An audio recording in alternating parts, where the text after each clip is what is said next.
मला तुम्हाला काहीतरी सांगायचे आहे।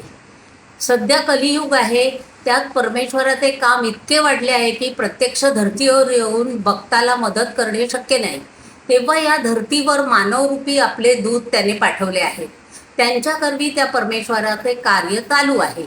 याचा अनुभव मला विद्याथुडे नुकतेच आला आहे। 10 दिवसापूर्वी काही क्षुल्लक कारणाने माझ्या मनगटाच्या हाडात दोष निर्माण झाला। 2-3 डॉक्टरांच्या सल्ल्याने इलाज करण्याचा खर्च आमच्या आवाक्याच्या बाहेर होता, परंतु अचानक मला परमेश्वर पावला। त्याचा दूत म्हणून श्रीयुत जितेंद्र पाटील मला परमेश्वरांच्या रूपात भेटले।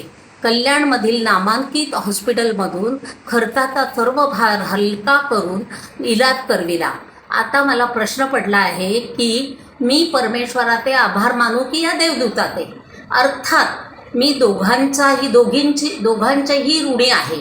या देवदूताचे सदैव विजय असो आणि विजयच प्राप्त हो।